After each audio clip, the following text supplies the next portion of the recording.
Bonjour à tous, bienvenue sur la chaîne YouTube Mécanique Sportive, c'est Nicolas et aujourd'hui je vous présente le Yamaha T-Max. Bon, le T-Max, tout le monde le connaît, tout le monde en a entendu parler ou tout le monde l'a déjà entendu, ça forcément.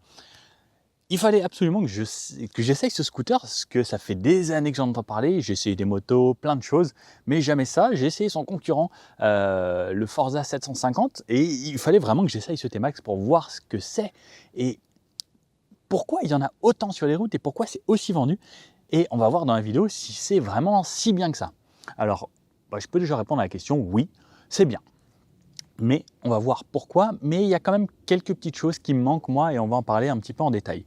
Donc on va faire comme d'habitude la présentation de ce scooter, voir un petit peu les caractéristiques techniques et ensuite on va l'essayer sur tout type de route. On va faire un petit peu de la ville, on va faire un petit peu de route, des petites routes sinueuses parce que ça a quand même un châssis assez sportif, donc on va voir sur des petites routes assez rigolotes ce que ça donne vraiment en conduite un peu plus dynamique plutôt que juste pour faire de la ville, mais en même temps on va tester la maniabilité et on va voir comme on a le régulateur, même se faire un petit bout d'autoroute et voir ce que ça donne vraiment dans tout type de conditions. Donc on commence par l'extérieur et ensuite on va l'essayer. Bon, on va peut-être pas l'essayer aujourd'hui parce que je me prends des averses depuis tout à l'heure, là ça a séché. Pour un mois d'août, c'est pas foufou, hein. Bon alors, aujourd'hui on a le T-Max. Donc ce qui est bien aussi, c'est déjà qu'on a cette clé ici pour avoir le keyless, ce qui permet de pouvoir démarrer et de pouvoir l'enjamber directement avec la clé dans la poche et le déverrouiller.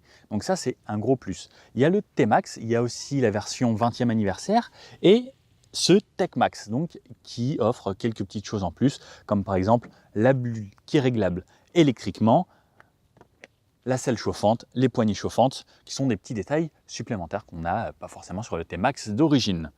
On a cette belle couleur ici, là, qui est un gris. Alors c'est mi-brillant, mi-mat, ça me fait penser un petit peu au gris des Audi, avec du noir, des rappels noirs. Là, on a du noir brillant. Après, ensuite, on a plein de plastique. Alors, ce qui est marrant, c'est que le plastique ici et ici, ça ressemble un petit peu à du cuir. Ça a voulu cette texture un peu comme on a dans les voitures, un peu de plastique moussé, un peu typé cuir. C'est plutôt joli. Et la selle ici, alors qui est top, qui est vraiment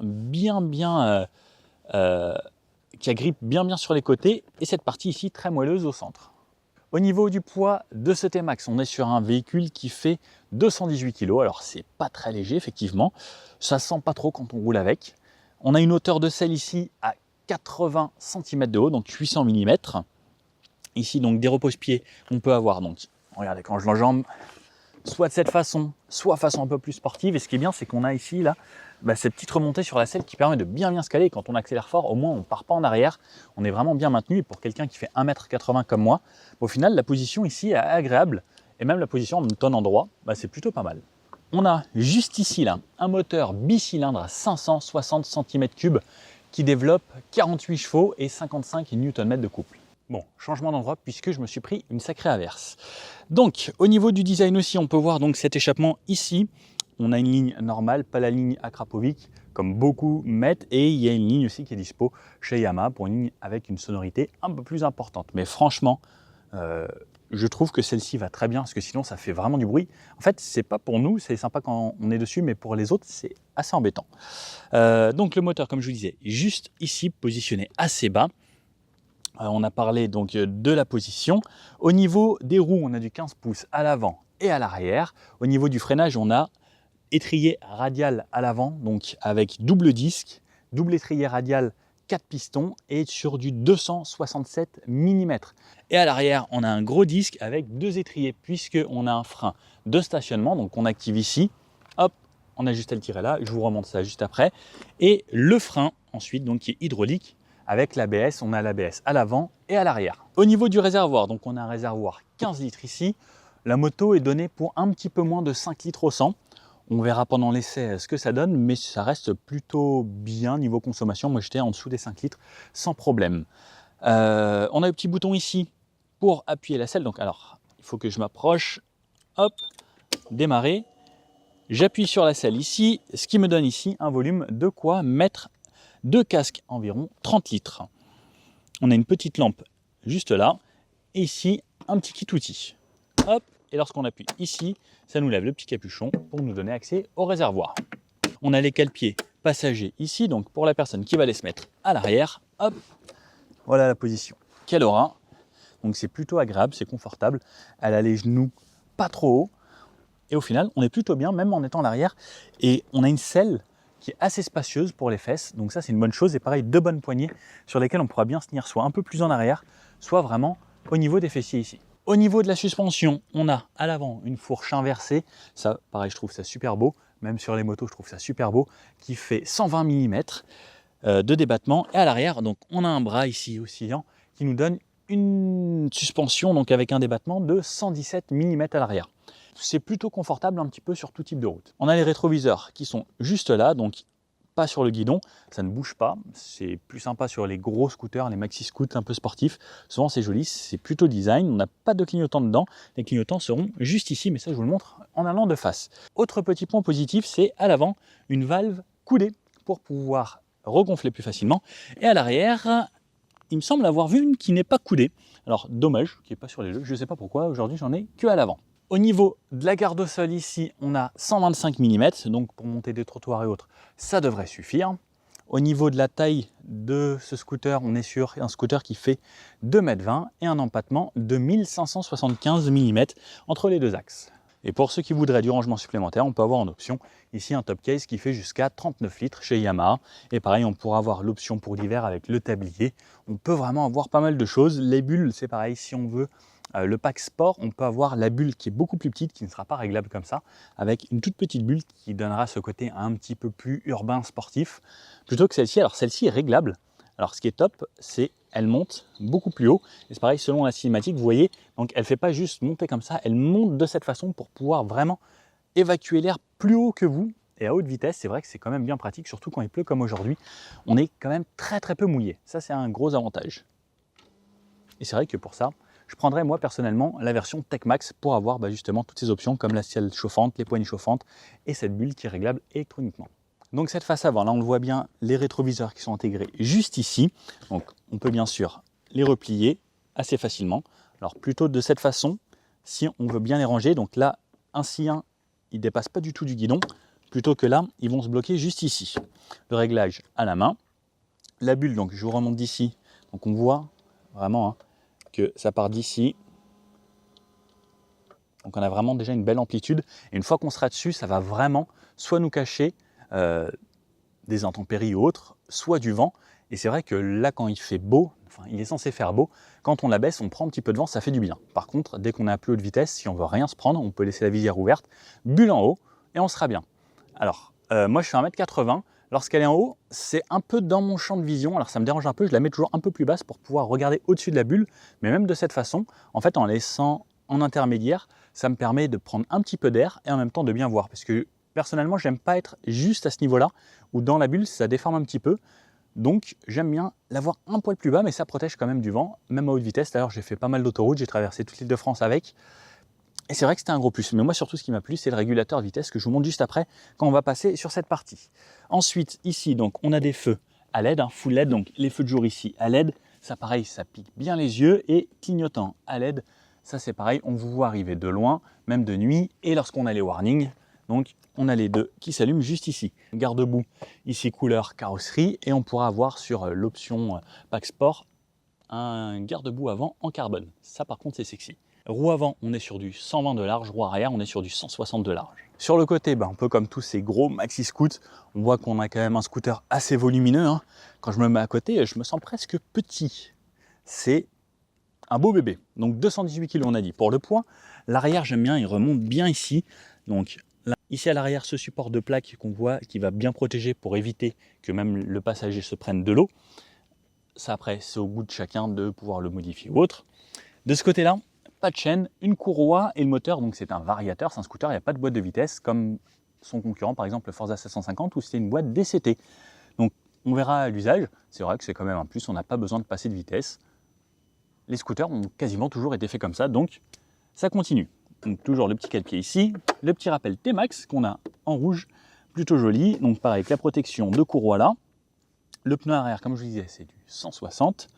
Ici, donc, on a la petite béquille latérale et on a aussi la béquille centrale. Donc, on va essayer de la mettre. Hop. Parce que le but, c'est vraiment de voir si c'est facile ou pas. Alors, souvent, les béquilles centrales, je ne suis pas super fan. Mais, allez, hop. Ça va, pas trop dur. moi je fais 75 kg, en ayant appuyé un petit peu dessus, en tirant un poil, ça se met plutôt facilement. Et là au moins, ce qui est bien, c'est que c'est vraiment stable. On peut bouger, ça ne devrait pas bouger du tout. Donc avec la béquille centrale, c'est pratique. Bon là on n'a pas besoin de lubrifier la chaîne puisqu'on n'a pas besoin de lubrification, puisque c'est une courroie, on n'a pas à s'en occuper. Ça c'est un vrai plus aussi niveau entretien. Sur l'arrière, on peut voir, ça reste quand même plutôt sympathique comme scooter, on voit que c'est quand même plutôt typé sportif. Donc on a la grosse sortie d'échappement qui remonte bien ici, juste à côté des clignotants, pareil, qui sont en LED. Hop, donc c'est pareil, ça on vous voit de très loin. Donc ce support de plaque ici, on peut avoir des supports de plaque un petit peu plus sympas aussi en option. Et voilà pour l'arrière. Après, donc ce feu, donc avec les deux bandes à cet endroit-là qui restent allumées tout le temps, et ce feu-là ici qui va s'allumer donc en feu stop. Pareil, du full LED à l'arrière. Bon, je suppose que vous voulez l'entendre. Est-ce qu'on peut le démarrer? On peut le démarrer sur sa béquille centrale. Allez. Ça fait un petit bruit sympa, qui pour moi est largement suffisant. Allez, je vous embarque avec moi à bord. Donc, je vais monter facilement puisque j'ai ma béquille centrale. Et voilà à quoi ça ressemble juste ici. Donc, les compteurs ressemblent à ça. Le guidon. Donc, je vais vous le démarrer. Alors, ce qui est bien, comme je vous ai dit, keyless. Donc, il n'y a aucun endroit pour mettre la clé. Et alors, il va me falloir mes deux mains puisqu'il faut appuyer ici et démarrer là-bas. Donc, une fois, ça me met le contact. Ça me fait bouger les aiguilles ici. On a à gauche, très simple, compteur de vitesse.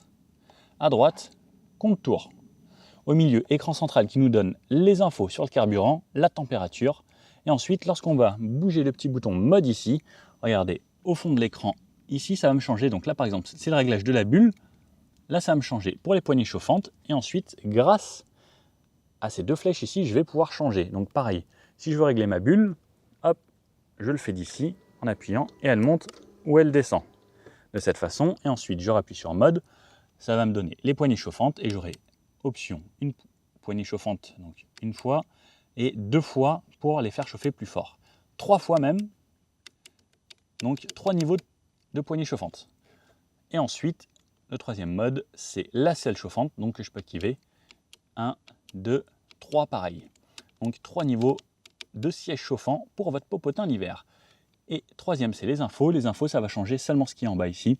Donc pour pouvoir avoir, hop, je me suis trompé le bouton, là, le trip, en gros, ce que vous avez fait, la consommation, donc 5 litres 4, c'est ce qu'il y avait déjà de base, donc c'est resté, je n'ai pas remis à zéro.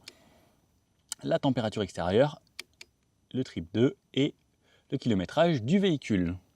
À droite, là, on voit qu'il y a le petit bouton ABS qui est activé. Donc on a bien sûr l'ABS ici, on a l'heure là, et le réservoir d'essence. Donc là, j'ai fait 66 km, même plus, 70 km, et je suis toujours plein. Donc ça, c'est un bon avantage.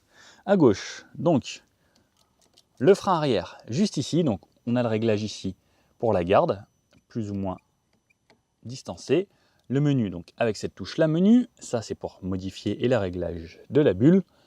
Les pleins phares, les feux normaux et appel de phare de cette façon. Le régulateur ici qui fonctionne comme sur une voiture. Donc on set de cette façon. Quand on freine, on peut remettre raise, donc reset, pour retourner à la vitesse qu'on avait enregistrée. Et pour activer le régulateur, c'est juste ici. Donc on active et ensuite on met la vitesse qu'on veut. Les clignotants, on n'a pas de bruit du tout de clignotant. Et ça s'affiche seulement en haut là-haut, dans les coins. La touche est plutôt ferme, elle est bien même avec des gants, c'est agréable. Par contre, elle est vraiment très très proche ici. Et le klaxon.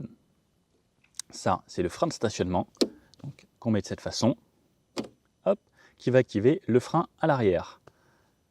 Là, on n'a rien, donc du plastique. Alors, ce qui est embêtant, c'est pour certains supports, c'est pas facile de les mettre là-dessus. Donc, bon, à vous de trouver un support adéquat. Ça, c'est pour pouvoir mettre le warning sans verrouiller le véhicule. Ça, c'est pour éteindre. Donc, par exemple, quand je fais ça, hop, ça me dit « See you soon », c'est gentil, à bientôt. À droite, coupe-circuit. Les modes, donc je vais vous redémarrer. Je vous le démarre vraiment. Et donc là, on a deux modes de conduite. On a soit le mode sport qu'on affiche là, soit le mode T. Donc concrètement, moi, j'ai pas vu énormément de différence. Ensuite, le bouton des warnings, et ça, c'est pour démarrer. Donc, on a les poignées chauffantes, comme je disais, et là, le frein avant, pareil, avec la garde qui est réglable juste ici. La vision dans les rétroviseurs, ça ressemble à ça. Hop, hop. Et la vue générale, plus à ça. Juste ici, on a un petit rangement qu'on arrive à ouvrir de cette façon avec une prise 12 volts tout au fond si vous voulez aller recharger votre téléphone. À gauche, on n'a pas de rangement. Je vous remontre, vue d'ici directement. Donc fuel juste ici et la selle qu'on relève avec des petits vérins. Les petits vérins sont situés ici à l'arrière. Et là, donc, on a nos rangements. Et ce qui est bien, c'est ces petites moquettes, comme ça fait pas de bruit quand vous mettez quelque chose et ça abîme beaucoup moins. Bon, il ne reste plus qu'à l'essayer pour vraiment se faire un avis. Je vous emmène. Bon alors, on va commencer cet essai par la ville et voir un petit peu la maniabilité de ce scooter et voir, là par exemple on est garé, voir comment on peut le manipuler. On va commencer par un petit test où je vais essayer de le manipuler un petit peu en étant à pied. Donc, hop, je le remets droit. Donc c'est un scooter qui pèse quand même 218 kg. La petite béquille sur le côté, on peut avoir, comme je disais, la béquille centrale également. Et par exemple pour le bouger, donc en s'appuyant un petit peu avec la cuisse, on arrive à le bouger un petit peu. Bon, on sent que c'est quand même un gros bébé. Et pour le manipuler à pied, ça se fait plutôt bien. Bon, l'idéal, ça reste quand même de l'enjamber. On peut l'enjamber comme une moto en passant la jambe par-dessus ou par devant de cette façon. Je préfère quand même la façon moto. Ensuite, pour le démarrer, donc frein ici et là. Donc on reste appuyé. Ça me le démarre. À manipuler, donc par exemple sur un petit trottoir comme ça, ça va. Mais j'ai quand même... Donc moi je fais 1m80 en étant assis là où il faut. Regardez, je suis sur la pointe des pieds et j'arrive pas à poser les deux talons en même temps en fait. Donc la selle, ce qui fait, c'est elle est quand même extrêmement écartée, c'est pas facile, sinon il faut que je me mette vraiment sur l'avant pour être là. Mais par contre là maintenant je suis assis sur ces boutons. Ou sinon si je veux vraiment avoir un pied à plat, il faut que je décale un petit peu mes fesses pour pouvoir avoir ce pied vraiment à plat. Ça m'attend. J'aurais peut-être aimé que ce soit un peu plus étroit, mais ça aurait peut-être été un petit peu moins confortable. Donc pas facile de plaire à tout le monde. Bon, allez, sur un trottoir par exemple. Donc ce qui est bien avec les variateurs, c'est que ça y va vraiment très doucement. Si vous n'êtes pas pressé, en fait vous n'allez pas prendre d'un coup ou autre, et on peut y aller vraiment tout doucement comme ça. Pareil, donc pour redescendre des trottoirs, c'est plutôt facile. Hop, et je m'insère dans la circulation très facilement. À l'arrêt, les freins ultra progressifs. Pourtant on a des gros freins 4 pistons en radial à l'avant, et quand j'y vais tout doucement avec deux doigts, c'est ultra progressif. Regarde. Et pour accélérer, pareil, si je suis pas pressé, je peux réaccélérer de façon vraiment calme, et c'est ultra linéaire. Alors ce qui est bien avec les variateurs, c'est ça, c'est que c'est toujours très linéaire jusqu'au bout en fait, de 0 à 170 à peu près avec ce scooter. Ça va être très linéaire, il n'y aura pas de rupture de couple ou autre. Et pareil, si j'arrive un peu plus fort, sur un freinage un peu plus prononcé, ça freine bien, on a du mordant lorsqu'on appuie assez fermement sur le frein. Et pareil, niveau réaccélération, si je veux réaccélérer plus fort, ça y est, je suis déjà à 50. Donc, on a vraiment un scooter qui est fait pour tout type de personnes. Quelqu'un qui veut y aller cool, comme ça, ou plus sportivement. Allez, on va tester sur un rond-point, un tout petit rond-point avec une route bien dégradée. Donc, les suspensions, elles filtrent bien, comme la selle est ultra confortable aussi. Ça joue pas mal. Regardez, là, je peux vraiment prendre de l'angle. Regardez, là, je vous montre à quel point le scooter est penché. J'ai presque l'impression que je vais aller toucher une béquille, mais non. Hop, et changement d'angle, et réaccélération. C'est ça l'avantage du T-Max, parce qu'on les voit tout le temps, les gens en T-Max qui accélèrent super vite. Alors c'est pareil, regardez.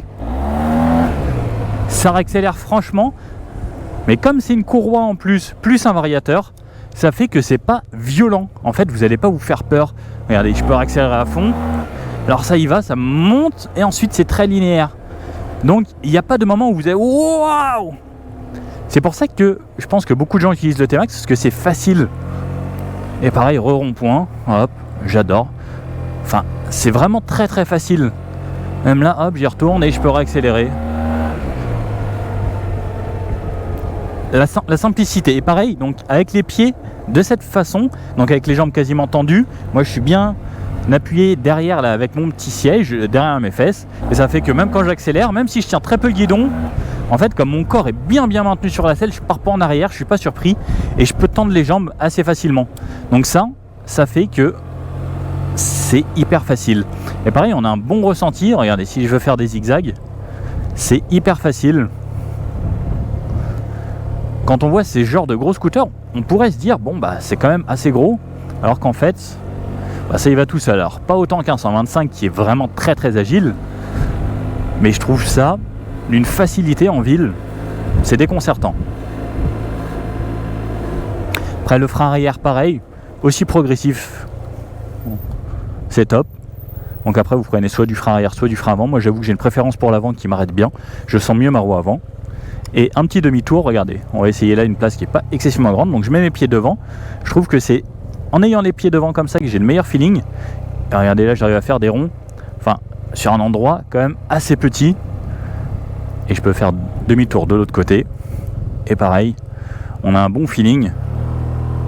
Et on peut relancer. Et c'est vrai que c'est assez marrant. Pour la ville, c'est un bon compromis. On a de la puissance, on a tout ce qu'il faut. Si on doit se sortir d'une situation, hop, un petit coup de gaz et on sort de n'importe quelle situation. Alors, c'est pas surprenant, ça y va facilement. J'avoue que je m'attendais à quelque chose d'assez fou avec le T-Max parce que tout le monde dit ouah, T-Max, T-Max. Je m'attendais un petit peu plus, mais c'est largement au-dessus de beaucoup de choses. Allez, on va se tester un très gros freinage.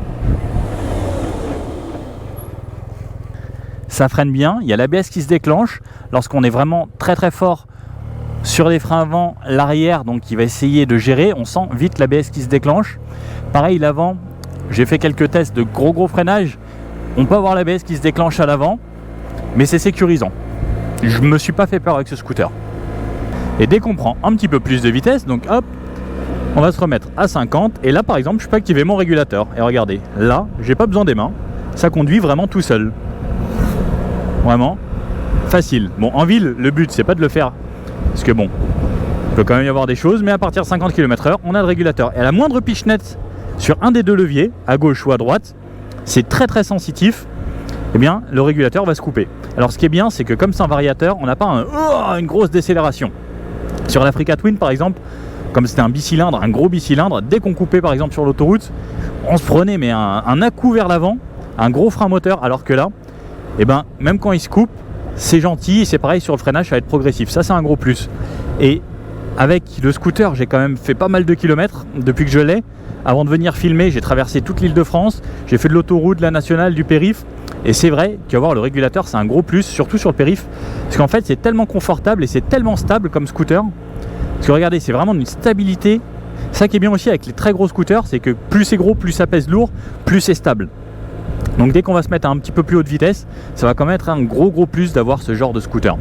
Donc il y a les 125 qui sont cool pour faire de la ville, mais c'est vrai qu'avoir un gros scooter 560 comme celui-ci, bah, ça réside dans le couple. L'accélération, si je veux accélérer, ça va quand même beaucoup plus vite qu'un 125 ou même un 400, et ça reste confortable. Et même niveau bruit, bah, c'est quand même un petit peu plus agréable que les petits scooters.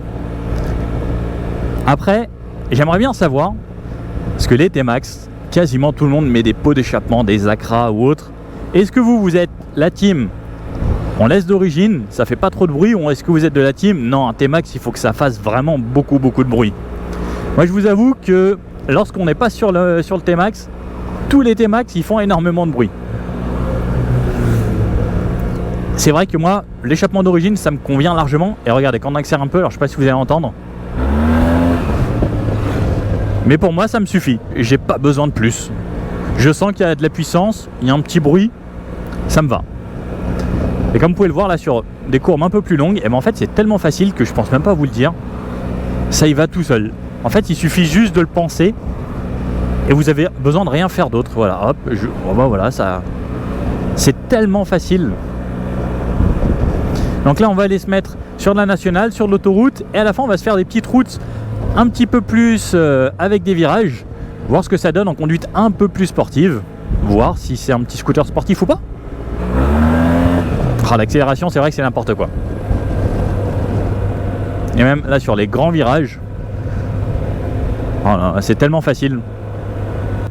Bon, on va avoir une plus longue courbe, des grands ronds-points, on va voir ce que ça donne aussi un petit peu plus vite et on va s'insérer sur l'autoroute pour aller voir ce que ça donne à haute vitesse. Et normalement ça devrait être plutôt cool parce que ça reste quand même un gros moteur. Allez hop. Alors ce que j'adore c'est vraiment ça, c'est les départs boulet de canon, je suis déjà à 50. C'est vrai que ça c'est quand même un gros plus. Et quand on a un beau goudron comme ça, c'est tellement bien. La selle, je vous ai pas parlé de la selle est ultra confortable. Elle est ici, alors là j'ai pas de passagers ou passagères. Hier j'ai baladé ma copine avec moi, on a passé plusieurs heures dans Paris à se balader, et ben c'était super confortable. La selle elle est super moelleuse à l'arrière et il y a énormément de place aussi à l'arrière, donc ça c'est un vrai gros plus aussi. Allez hop, donc on va rentrer dans le rond-point, flûte, mauvais timing, hop. Donc même à plus haute vitesse, hein, comme on peut le voir, c'est vraiment facile. Le changement d'angle, comme je disais, hein, il y a juste besoin d'y penser et la réaccélération, ça y va tout seul. Et fermé parce qu'on prend un petit peu de vitesse. Alors ce qui est bien c'est que la bulle aussi, hein, comme elle est réglable, là je peux pas la mettre au plus bas parce que j'ai la GoPro qui tient là comme vous pouvez le voir. Mais sinon, juste le fait de pouvoir la remettre en hauteur, ça reste quand même un gros plus facilement.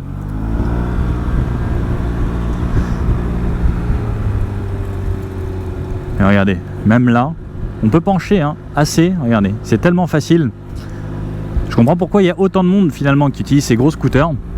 Moi je suis quand même plus team moto, voire limite si vous avez un petit peu la flemme de passer les vitesses, moto à boîte automatique. Sur une route où ça roule un petit peu plus, alors ce qui est facile et pratique, clignotant, et hop, ça y est je suis à 90. Vous avez vu, c'est l'accélération est quand même vraiment franche. Alors c'est pas un à-coup direct ou quoi que ce soit, en plus comme c'est grâce à une courroie, donc ça fluidifie encore plus le fait de l'accélération, donc ça vous tire, mais ça va pas vous mettre de gros à-coups, ça c'est bien, parce qu'avec une chaîne des fois on sent un petit peu plus les à-coups, ce qu'on n'a pas là du tout, c'est quand même beaucoup plus souple, et regardez, quand je réaccélère, vraiment je me prends pas d'à-coups. Donc à 90, pour rester à 90, donc j'appuie ici sur le bouton pour activer le régulateur, j'appuie sur 7 comme sur une voiture, et là, eh bien, je suis à 90, réglé. Regardez, je me remets en ligne droite. Et pareil, comme le scooter, eh bien, il est super équilibré. Même à 90 km/h, là, il y a quand même pas mal de vent. Et bien, ça tient plutôt bien. Ça aussi, c'est l'avantage, c'est que quand on a un scooter qui est plus gros, l'autre fois, il y avait pas mal de vent, j'avais un 125, et bien, ça zigzaguait un petit peu parce que c'est très léger. Donc, vous faites un petit peu emmener par le vent. Alors qu'avec ce genre de gros scooter, même si ça souffle un petit peu, ben, on est quand même bien mieux là-dessus. Et regardez, hein, depuis tout à l'heure, je suis au régulateur, je ne touche à rien, j'ai juste à maintenir le cap avec les mains sur le guidon, et à la moindre sollicitation d'un des deux leviers de frein, eh bien ça va arrêter le régulateur. Regardez, hop, tout juste, et comme vous voyez, même à 90, j'ai pas pris d'à-coup quand le régulateur s'est arrêté. Et si par exemple, là je suis un petit peu, là je suis redescendu à 80, je veux juste retourner à 90, raise, et là le scooter va se remettre vraiment hein, comme un régulateur de voiture normale à 90 km/h. Quand on a des longs trajets comme ça, si vous habitez à 20-30 km de là où vous bossez, que vous avez de l'autoroute, de la nationale, où il y a des longs chemins, parce qu'avec ça on peut tellement se faire sauter le permis super vite, parce que ça accélère tellement vite, tellement fort, et comme c'est tellement confortable, eh bien on ressent très peu la vitesse. Donc là 90 c'est vraiment agréable. Pareil comme je disais, on tient bien, là il y a quand même pas mal de vent, et je peux remonter ma bulle au plus haut. Alors moi ce qui me gêne c'est que moi comme je suis 1m80, je suis pile poil à cet endroit là. Donc mon champ de vision passe juste à cet endroit là. Donc j'ai le mix entre je suis dans le vert et je suis pas dans le vert. Donc moi je préfère la baisser un petit poil. Et selon l'inclinaison, donc plus on la monte, plus elle se redresse. Donc plus elle est haut, plus le vent va passer au-dessus de vous. Mais au final, quand elle est comme ça, dans cette position, même moi en me tenant bien droit, regardez, moi j'ai les yeux à peu près à ce niveau là, je suis un peu plus haut. Donc j'ai une bonne visibilité sur l'ensemble. Mais par contre, je me prends très peu de vent. Et pareil, quand hier il pleuvait, je me prenais très peu de pluie. Ça, c'est un gros plus. Allez, on va aller se mettre à 110. Et regardez, pareil. Là, je suis à 90. Hop, 100, 110. C'est ultra rapide. Alors, hop, je vais me mettre le régulateur à 110. Alors, ce qui est dommage, c'est que comme on n'a pas d'écran digital, enfin, avec la vitesse, etc., on ne sait pas combien on a réglé le régulateur. Donc, il faut vraiment se fier au compteur. On n'a pas d'illumination pour dire qu'on a programmé à cette vitesse-là. Mais là, à 110, c'est pareil. Donc ça souffle un petit peu, comme je vous disais aujourd'hui. Donc je sens un petit peu de vent latéral, mais le scooter ne bouge pas. Et pour moi, bah, c'est vraiment cool. Ça roule tout seul. J'ai pas de vibration. Au niveau des pieds un petit peu, parce que c'est les carénages plastiques qui sont reliés au châssis. Mais la selle, au niveau de la selle, absolument aucune vibration. Elle est très confortable. Et pareil, le petit dossier là, que j'ai juste à l'arrière, bah, ça fait du bien. Donc pareil, je suis toujours au régulateur. J'ai pas besoin de maintenir la poignée de gaz. Et ça, c'est un vrai plus. On n'en a pas forcément parlé, mais regardez, la rétrovision aussi dans les rétros, c'est plutôt pas mal. On a une bonne visibilité, donc là je vois bien le motard arriver. Ils sont bien placés, ils sont assez loin. J'aurais bien aimé peut-être un poil bombé sur les côtés pour que ce soit vraiment parfait, mais la visibilité est plutôt bonne. Au niveau de la consommation en instantané, on est à 4 litres. Donc pareil, au niveau de la consommation, moi j'étais en dessous des 5 litres 4 parce que la personne qui était avant, elle a utilisé sur 2000 km, avait une utilisation avec 5 litres 4 de moyenne, donc je pense qu'elle devait vraiment tirer dedans. Moi je serais plus entre 4 litres 5, 4 litres 6 environ, en ayant fait un peu tout type de route. Et c'est vrai que c'est plutôt économe. On a un réservoir de 15 litres, donc au final, c'est vraiment correct. Allez, on va aller se mettre un petit peu plus vite à 130. Donc pareil, si je réaccélère jusqu'à 130, ça y va tout seul. Je mets en mon régulateur à 130. Comme vous pouvez le voir, moi, au niveau du haut du corps, je suis plutôt bien. Ça souffle un petit peu, mais pareil, ça va, ça reste confortable. Toujours mon régulateur, je touche pas cette main. C'est plutôt bien. Et pour redoubler, il me suffit d'accélérer un petit peu et on y va très très vite. C'est le gros avantage hein, d'avoir quelque chose de puissant. C'est comme les voitures, avoir de la puissance, c'est pas forcément juste pour pouvoir aller vite, c'est aussi pour la sécurité. Et c'est vrai que c'est un gros plus. Allez, on va aller à la campagne, on va se faire des petites routes sympas et voir ce que ça donne aussi sur du sinueux, et en se faisant plaisir.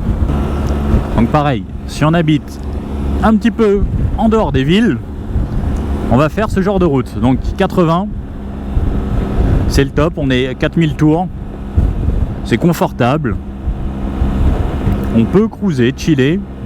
Pareil, on peut se mettre le régulateur ici, mais là on va se faire plaisir, on a quelques petites routes sympas, on va se tester quelques accélérations. Vous trouverez aussi sur la chaîne les 0 à 100, donc là sur ces petites routes, voilà, c'est plaisant. La suspension est ultra confortable. Sur les premiers centimètres, c'est super. Après, ça se raffermit un petit peu. Mais hier, sur les Champs-Élysées, j'ai fait les Champs-Élysées en montée et en descente. C'est que du pavé. Et je peux vous dire que c'était ultra agréable. Allez, on va se tester être un plus gros freinage. Regardez, hop. Donc, sur l'avant, on a un bon mordant. Le scoot, je l'emmène où je veux. C'est agréable et ça relance super bien. Et c'est pareil, même à plus haute vitesse, on l'emmène facilement. On a juste à lui demander où on veut aller et il nous y emmène. C'est vraiment d'une simplicité, c'est déconcertant. Allez, on va prendre un petit peu de rythme encore. Hop. Dans les virages, c'est vraiment facile. Hein. Regardez, on va s'en prendre un avec un petit peu plus de rythme. On a presque envie de sortir le genou. Et ça réaccélère largement assez. Limite, on peut se le prendre pour de la balade. Ça peut être sympa. Même d'avoir un T-Max pour aller se balader. Bon, je suis pas sûr que les motards aiment tant que ça les scooters. Est-ce que vous... Alors, ça c'est une petite question. Étant motard, si vous êtes motard, est-ce que pour vous un T-Max, vous considérez ça un petit peu comme des motos? Parce que moi par exemple, quand je suis en T-Max, je vois une moto, salut aux motos. Mais c'est vrai que souvent les gens en scooter le font pas. Ça relance bien. Il y a tout ce qu'il faut en fait. J'ai déjà vu des gens qui utilisaient des T-Max sur circuit, ça doit être assez marrant. Ça doit être fun hein, parce que la position sur circuit, j'aurais peut-être un petit peu peur quand même. Ah, j'aime vraiment bien, c'est super sain, c'est hyper stable, c'est facile, c'est sécurisant. On se sent bien. Bon, allez, un rond-point avec du rythme, hop, on tourne à gauche. Ouais, ça penche, ça penche, ça penche. Et on y retourne. Et l'accélération, waouh, ça y va. Hein. Ce panneau, on aime bien. On va se faire un petit 0 à 100 et on enchaîne les quelques virages. C'est parti. Allez. Hop, ça accélère, 70, 80, 90, 100. Ça pousse quand même bien. Regardez, là on a essayé une route plutôt bosselée. Pareil, la selle, elle amortit super bien. J'y vais en toute sérénité. Ça me gêne pas de pencher.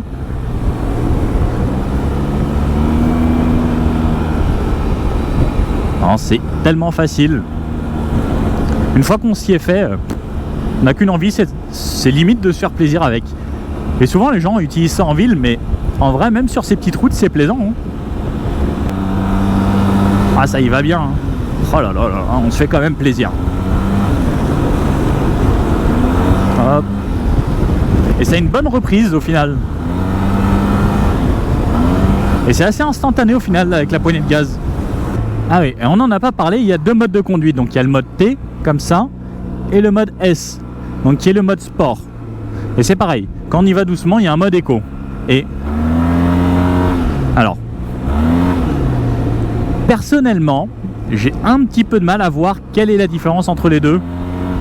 J'ai pas l'impression que ça change grand chose. Et peut-être à basse vitesse, ça réaccélère peut-être un poil, mais vraiment un tout petit peu plus fort. Mais à part ça, personnellement, j'ai beaucoup de mal à discerner la différence. Donc là, je suis en mode sport. Pour moi, il n'y a pas vraiment de différence entre les deux. Entre le mode T et le mode sport, il y a juste aussi, lorsque même quand on est en mode sport et qu'on roule tranquillement, ça va passer en mode éco. Mais voilà, j'arrive pas à voir la différence. Un petit virage, j'aime bien enchaîner ces genres de petits virages, hop. Ça reste sympa, même si c'est un scoot, c'est plutôt cool. Bon, ceux qui me connaissent savent que j'aime bien tout tester, donc on va tester aussi à la campagne, dans les graviers. Donc on a l'ABS à l'avant, donc je sais pas si vous avez vu, ça sautillait un petit peu, et on a l'ABS à l'arrière, donc ça relâche, pour ne pas que ça dérape, sauf juste à la fin quand c'est vraiment très lent. Donc ABS avant et ABS arrière, pareil. Traction control, lorsque j'accélère à fond, ça prend par rapport en compte la vitesse de la roue avant et la roue arrière, donc ça motrice comme il faut. Donc là regardez, limite ça ce sera à faire avec quelque chose de plus fait pour. Hein. Mais voilà, il y a des trous, là il y a un peu de pavé. Regardez, j'y vais franchement. En toute décontraction. Et pareil, comme je disais, comme la selle est très confortable, ça me gêne pas. Et là, voilà, là c'est des pavés. Alors ça secoue un poil. Ouh là là, je vous ai perdu. Parce que je crois que ça secoue un petit peu trop. Pour vous là. Ouh là là là là. Pauvre GoPro. Donc ça secoue un petit peu la bulle, ce qui est normal. Mais moi au final, je ne bouge pas tant que ça. On va se tester la manipulation ici, hop. Allez, le demi-tour. Hop. Non, ça va, ça y va bien. Alors, ce qui est bien, ce qui aide, c'est quand on met une impulsion sur la fourche pour pouvoir repartir. Et on arrive à le manœuvrer assez facilement. Et pareil, on peut même aller rouler dans l'herbe. Test complet. Validé, même à la campagne, le T-Max. Hop. Et là, on redescend et on retourne là. Bon alors, le T-Max, est-ce qu'on valide ou est-ce qu'on valide pas? C'est vrai que c'est quand même hyper pratique, c'est agréable à conduire. La selle, moi je l'ai trouvé super confortable là sur cette version T-Max. On est très bien maintenu, on a de la place pour les jambes. Alors j'aurais peut-être aimé des repose-pieds un poil plus larges pour vraiment être bien. Là par exemple, je n'ai pas de chaussures montantes, ce qui n'est pas bien en moto ou en deux roues. Ça me gênait un petit peu le carénage qu'il y avait là, donc bon, j'aurais bien aimé un poil plus de place. Sinon la position est plutôt agréable. Les freins, j'ai trouvé ça progressif et puissant en même temps. Alors ce qui est bien, c'est que comme on va faire beaucoup de villes, que ce soit trop puissant, c'est pas forcément bien. Donc le fait d'avoir quelque chose de progressif, c'est agréable. La bulle, un vrai plus pour moi qu'elle soit réglable pour quelqu'un qui fait de la route. Moi je suis plutôt à faire beaucoup de route plutôt que juste faire du urbain. Alors c'est vrai que si vous faites que de la ville, vous n'allez pas forcément très vite. La petite bulle est un peu plus sexy. Les rétros, la visibilité est plutôt pas mal. La maniabilité, j'ai trouvé ça ok, c'est pas forcément le plus maniable. Et alors ce qui m'a un poil dérangé, c'est cette selle. Donc elle est à 80 cm de haut. Donc quand on se dit on fait 1m80, ça devrait aller. Alors moi je fais 1m80, c'était ok. Par contre, c'est vrai qu'on a les jambes quand même plutôt écartées. Il faut vraiment s'avancer bien pour pouvoir poser les pieds au sol. Je pense que quelqu'un qui fait 1m60, bah, ça va être compliqué pour cette personne. Même pour moi, des fois, alors pour les manœuvres, c'était pas forcément très pratique. À part ça, même à l'arrière, j'ai emmené des gens à l'arrière, ils ont bien aimé, c'était plutôt confortable, il y a vraiment de la place. Il existe aussi le petit dossier sur la finition sport, donc qui donne vraiment un appui supplémentaire pour la personne arrière. Au niveau de la puissance, c'est largement suffisant pour ce qu'on a à faire au quotidien, pour faire de la ville. Ça relance bien au feu, c'est vrai, on est les premiers et ça accélère jusqu'à 100 très vite, même si on n'a pas besoin d'aller jusqu'à 100 en ville. Ce que n'était pas facile, c'est justement le fait que ça accélère vraiment vite et que ce soit si confortable, eh ben on ne voit pas la vitesse. Donc il y a des fois, je me retrouvais facilement un petit peu plus que ce qui était affiché sur les panneaux. Et j'aurais bien aimé un affichage, alors donc là on a l'aiguille, ce qui se fait depuis toujours, mais j'aurais bien aimé un affichage vraiment numérique, un peu plus gros, et voir un écran pour que ce soit un peu plus technologique, ça aurait été un petit plus pour moi. Sinon, à part ça, bah, pas grand chose à dire, hein. Sur le rapide, sur le sinueux, ça s'emmène bien, c'est facile. Le fait que ce soit un variateur, bah, c'est un scooter, c'est fait pour, mais j'avoue que la boîte DCT avec des vitesses, j'avais bien aimé aussi. C'est deux mondes différents, donc après c'est à vous de choisir selon le look, ce qui va vous plaire le plus. Le T-Max, ça reste quand même une vraie référence, il y en a vraiment partout. Et alors je me pose toujours une question, c'est comment certains font pour lever ça et se mettre en wheeling. Vous êtes des grands malades. Bref, voilà, un essai plutôt concluant pour moi, j'ai bien aimé, c'était agréable. Donc bon, voilà, n'hésitez pas à me dire ce que vous en pensez. Est-ce que vous prendriez un T-Max ou autre chose, puisqu'il y a d'autres marques qui proposent des maxi-scooters maintenant. Qu'est-ce qui pour vous jouerait déjà la concurrence avec ça et quels sont les avantages de celui-ci ou des autres? N'hésitez pas à me mettre ça dans les commentaires, ça permet de débattre un petit peu et de pouvoir avoir plusieurs points de vue et voire même si vous voulez que j'essaye d'autres marques, n'hésitez pas à me le mettre, ce sera avec grand plaisir. Allez, je vous dis à bientôt, ciao.